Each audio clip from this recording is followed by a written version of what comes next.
would be two things that jump out to me is, which I think we had a season high 12 assists. And that's not, an unbelievable amount. I'd rather have 20 and get up, but that's, the night we had 5, so I'm real pleased with that. And then 6 turnovers after 18 the other night. So what an improvement, real pleased, because those guys, they guard pretty good. I give their coach a lot of credit. He's played a lot of tough teams, and they don't ever quit fighting, and they kept fighting really hard. And I thought we played smarter than we have, especially with the lead late, with a few exceptions, but overall, pretty happy with their team.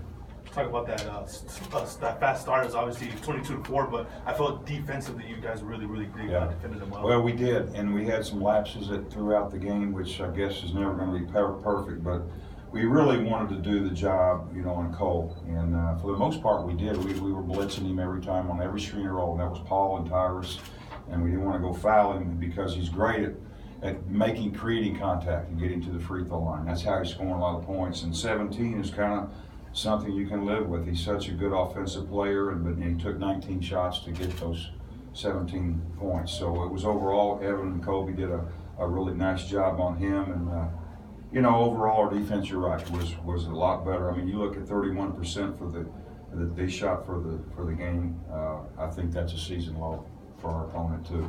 Phil, what did you give to Tyrus in pregame? He's really improving. Really, for a freshman to go play, and he gets tired, but he just keeps plugging and keeps coming and keeps fighting through the fatigue. And we just, every time out, keep giving us what you got. And I know you're tired. I know you're about to drop, but just keep, and he does. And he's the best listener on our team, and you give him any little detail, he tries to do it to the best of his ability. I mean, 17 and 8 in 23 minutes for a freshman. That's pretty good. With men out, is there anyone that has to step up more so than Tyrus Smith to fill that big spot? Paul, we got to get Paul going again. I thought he did some really good things, even though he's 1 for 6. I don't judge. I tell the guys, I don't judge them on their shots. How many they make necessarily. Obviously, I like them and make shots, but they're not judged on that. They're judged on how they defend, how they rebound, do they take care of the ball, and 4 rebounds, no turnovers. So it wasn't a terrible game out of Paul. He just missed some shots that I think he'll get down. He did a good job of, we call it blitzing the screen and roll. I thought he was okay. I really did. I don't think he was, we'll get him better and getting the ball down there deep. And he's still learning to play with Tyrus, and he's used to playing with Matt and diving and doing all the things that we do with Matt. So we've adjusted back away from Matt to Tyrus, and then Matt will come back hopefully here. I don't know when, the next 2 weeks or so, hopefully. And we'll get back. Keith was really good, made some really big shots, but I thought tonight he made tremendous strides with just playing intelligently. We figured out when we got the bonus that it's better to go get fouled than launch a 25-foot bomb. And I thought he did. He shot 6 free throws, which was really good to see. North Dakota State put up 100 tonight. Does that worry you? Yes. Yeah. If we don't guard them, we'll get 200. I mean, they look like the Celtics tonight.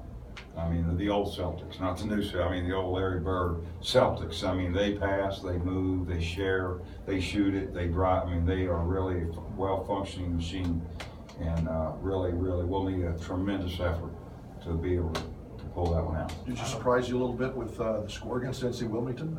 Yes, it did. And that's not to take anything away from North Dakota State. I just thought that would be a tight game. And I didn't know a lot about the team other than what they did a year ago with Wilmington and really even North Dakota State. Now, North Dakota State, what impressed me is that North Dakota went to Gonzaga a couple weeks ago, went overtime, and North Dakota State took them down.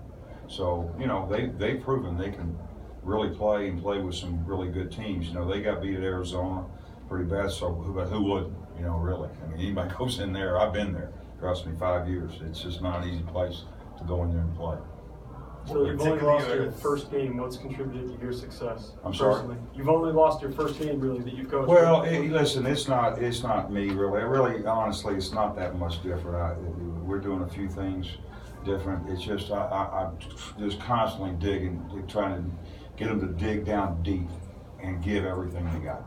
I mean, we're in every possession. And we've gone to a little more of a drive game, gringo, we call it. It's not gringo, it's green go, 2 words. And so that's good. That's good for us. I heard somebody yell at me the other night.